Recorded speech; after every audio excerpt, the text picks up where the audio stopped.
Hey everybody, welcome back to another YouTube video. This is RCB, aka Rocket Catchin' Bob, and today I wanted to go over some more similarities. We're actually seeing the same setup every single morning, and if you watched a couple of the last videos, you probably took advantage of today. So first, let me show you a couple of the previous similarities or examples that we could have based it off of.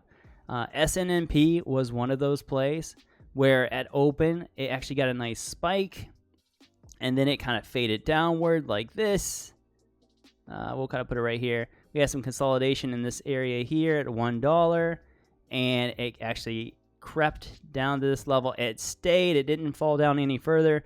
It actually fell back to retain this $1, and it kind of consolidated here, got a higher low, and then pushed up, right? Pretty much like this. So we actually had another example in the previous video, ARPO. If we go back a couple days, we'll actually see it. So let's go back a couple days here. So here we go again. Let me take off these drawings for you guys to make it really simple and easy to see. So again, we popped up out of open, and then we started this downtrend. We kept going sideways. We held some support here. And then when we broke that, we got some higher lows. Right? Higher low here, and then we popped up and kept going upward. Today, we actually saw the same thing happen, and if you watched the previous videos, you were prepared to make money on this play. You guys want to see it? ADXS. It was our #1 gainer this morning. It was one of the, the ones that I was calling out on Twitch to try to help you guys. Hey, this is something I'm looking for. I wonder if it actually does the same thing. It hits open. We pop up, consolidate a bit, pop up a little bit more, and then guess what? The same thing happens.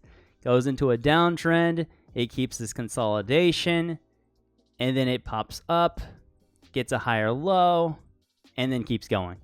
So we talked about, finding the trend in the market. It's a new week, and we're always looking to capitalize on some of the things that are kind of setting up, or just things we see over and over again, and you try to catch those as early as you can so you can make money in this way. So today we actually took a couple entries on it, in which there was one at like 62 where it was coming out of this wedge, and it was holding this support around 61s. So if you took this trade, maybe you took it at 62, you're risking 1 cent. Obviously, I always talk about you need at least 1 to 3 risk to reward. So you have to understand, or you have to believe that this can make it to 64 cents, which is at this level. And that's totally possible. Why not? And of course, I was looking at a bigger risk to reward than that, because let's kind of take a step back here. Let's go look at where it's had some issues at and how we can chart this. So if you look back, you have the high a day here at about 70 cents. I'm going to show you guys something else too. So let's go back to the 1 year, 1 day. If you guys are using Thinkorswim like I am, this will be very helpful for you. Let's kind of go back and see why that 70 cent held the way it did as a resistance, right? If you go back, I want to show you guys this. You see this wick here comes down to about 69 cents. And then later on, it touches almost the same area around here, 70 cents, 69 cents. It's literally so close. So this is pretty much where it had some support before. It bounced off this. It had support again, and then it broke down. So where do you think it's going to have some trouble at when it goes back up? You would be right, 70 cents, of course, right? Now, if it gets above this, you have to look at a higher level, maybe 90 cents. Obviously, that's far beyond it. That's another 30% off of that 70. But it's still possible, and that's going to be a very heavy resistance if it does get to that point. But #1, you should always kind of have your first target in mind, or your first resistance, where it's going to have that most, or have some most, the fight, the war that's going to happen before it actually gets through it. It's not just going to, pop through it and just keep going 99% of the time. It's going to have to, push toward it, consolidate, and then push out of it, and then it's going to have to use it as a support, and then really, show itself, show its own value and see if it can continue to get volume in it. And today, this is our good example. So we knew that 70 cents was a resistance. So when we played this from 62s, and we actually had some dip buys, back here at 64s, I thought maybe we'd hold better. But again, Knowing that this has been a trend, you know, I didn't want to hold it long. I did take some profits into the bounces, but when we came down to this wedge and we were starting to kind of consolidate sideways, we were able to take advantage of this. So we broke out of this wedge, we consolidated it, we got a pop, we got the higher low. Again, if you were on Twitch, we talked about, hey, look for the higher low. This has been a setup. This has been working.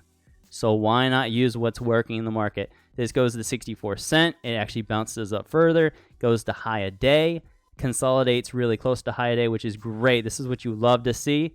You're going to take some profits in this area just because, hey, you got to scale out. You got to be safe. What if it doesn't break 70s, right? What if it comes back down? If you scaled out 50% here or something like that, then you can buy your 50% back on this dip closer to previous kind of support / resistance areas like 66 cent.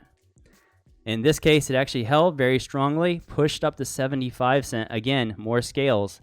We were talking about 75 cent being a good psychological level yesterday. If you guys can go back and look at ONTX on your own charts, you'll see 75 cent was a good psychological support level as it kind of fell down. I'll look at it real quick with you just to kind of show you what I'm talking about so you don't just like go look at just random. So if you look back yesterday, yet another stock here that did the same thing, right? I gave you, how many stocks is that?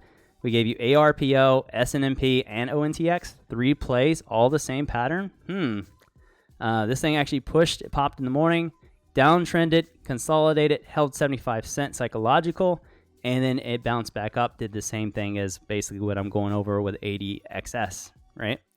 So you can also use that 75 cent as that psychological resistance because anytime people, you know, anything under $1 is going to be like 25 cent, 50 cent, 75 cent, $1. Just because people like round numbers and a lot of people like to sell in those areas just because it's just, think about it, you know? You don't think about 77 cent. You think about, you know, $1 or, you know, $1.50. You don't really think about $1.69. You know, things like that. So keep that in mind for future, where you might be scaling at, and use that to your advantage. All right, so let's kind of go back through this play a little bit further here. We actually had a very nice play all the way up to 75 cent.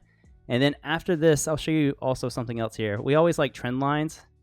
And I charted this out live on stream on Twitch. Here is your uptrend. You know, as soon as we broke that, I felt like, hey, we're going to reset. Maybe we'll come back down to 70s and we can use that as a support. And it actually kind of does a little bit. Comes back up, pops up, and gets a lower high. And when it does that, you know, that's kind of bearish. So then we're kind of looking at it like this. Like, all right, this is kind of more of a wedge that might actually put us back in a downtrend. It does try to pop it. And unfortunately, when it does pop it, it gets some volume. It gets a bearish, like engulfing candle there almost, and pretty much takes it back to the downside. So now I'm kind of thinking, you know, downtrend like this, and you know, the further it goes down, the more I'm just not so interested, especially if it's going to go below this VWAP and not really hold it. So 67 cent, I think, was kind of my last stand. If it was going to break this level, I was going to be all out of it. You know, I scaled along the way. I took some profits, and that's really great. But if you had any left and you were holding it, you just knew, hey, you're in a downtrend. If anything, you want this level to hold. And if it doesn't, you're going to have to peace out. So, of course, you take your loss or you take whatever, you know, your gains you have left in it, and you let it go. You wait for the next setup. Unfortunately, this really hasn't had any other setup from that point on. It's kind of just, you know, bearish. It's under the 200 on the intraday, and it continues to fade. It did get a little bit of a bounce, which was nice, but mostly just downtrend, right? So you want to be a part of it where all the volume is, which is in this left side area. You see all of it here. After this play ended and this broke this area, look how much volume it had versus the beginning. So let me just do it like this. Maybe it'll make it easy for you. Okay. Look how much volume here, right? Now look how much volume over here. Big difference, right? Even though this is a longer term, it's just so much different. So much different. You actually have a bunch of candles that actually go past this white shadowish line or whatever you want to call this. All right, so maybe you can use this strategy tomorrow. We've actually found the setup and it's working right now. So put this in your arsenal. Be ready tomorrow for something to pop up in the morning, fade off, consolidate, pop back up. Hey, it's working. Check it out. Let's go over another play. So I actually took a short on MOZY. I'm going to show you guys the opposite side of the play, or, you know, kind of like the bearish side of this. So MOZY kind of popped out of nowhere. There was someone in our chat talking about it, and that's great. I'm glad they nailed it on the bullish side. But when you see a stock break out from 425s like this and get a lot of green candles, right? No pullbacks. No pullbacks. I mean, literally all the way to 574. I want you guys to see kind of what I saw here. All right, so as a short, you're looking to get in off the euphoria. You want to buy when people are, you know, just going, or you want to short it when people are just going crazy and you feel like it's extremely overbought, right? So when you get 1, 2, 3, 4, 5, 6, 7, 8, I guess 8 green candles out of 10, and even these were kind of bullish, even though they're red. I'm going to show you guys this. When it gets to this point here, and I know it's probably not 100% easy to see in real time, but check this out. This is the highest candle, right? It reached the highest point. But this candle here with volume is lower than the previous candle. See? And when you see all this volume come in, you see bigger volume and shorts are just covering, and people are euphoric and keep buying it. When you see this red candle and this shorter volume here, this is a good indication that things could be turning around. So in this instance, I actually took a short here because I kind of felt like, hey, you know, this is already ran like 40% or something like that. So I need to, you know, if I'm going to take a short, this is a good one. I can do it. So of course, this actually comes back down, and I actually played it pretty tight. I actually had something like where I was looking off of this as a downtrend. So when it actually popped off this uptrend, or this downtrend, it popped up here. I actually got kind of stopped out of it just because I was playing it tight, and, you know, it's been pretty dead in the market, and I really don't want to get stuck being a short, and then it, you know, one play just finally takes off, and I'm the one just holding the bag on the other side. So I played it very, very soft, of course, and I could have made a lot more money on it, but unfortunately, I just, you know, I took my 5% gain and I got out. It's all good. But I don't play stocks perfectly. If anything, you guys should just learn some of the techniques, the strategies that I use, but understand, you know, you don't have to be perfect. You can still make a lot of money in this game by just playing very predictable patterns and taking your small gains as they're there. Even if they run, you know, another 10% from where you're sold, be happy with what you get. Build your account over time, stay consistent, and don't hold the bag. All right? So I hope this video helped you. I know it's kind of everywhere. I got you some longs. I showed you guys the pattern that worked over time the last 2 or 3 days, and maybe that continues. For the people who are doing their homework, they're here actually, you know, putting in the extra time that you need to be successful. I really hope that you guys have banked on this. I want you guys to do something for me today. If you guys think that I've helped you in any way, please leave a comment below. My goal is to get to 100 comments in this video.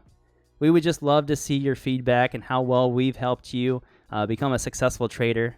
A lot of people are new. They're coming to this YouTube channel. Please check us out. We're over on twitch.tv/RocketCatchandBob from Monday to Friday, starting at 8:30 a.m. every single day. That's Eastern. So please come check us out. We would love to help you become a better trader. And you don't know, there's no money involved. You don't have to pay us anything. We're here to teach you and help you become a better trader and change your life. All right. So if you like the video, leave us a thumbs up, subscribe to our channel, turn on notifications, and we'll see you guys over on the next YouTube video or on Twitch, whichever one you prefer to watch us on. See you next time. Thanks for watching.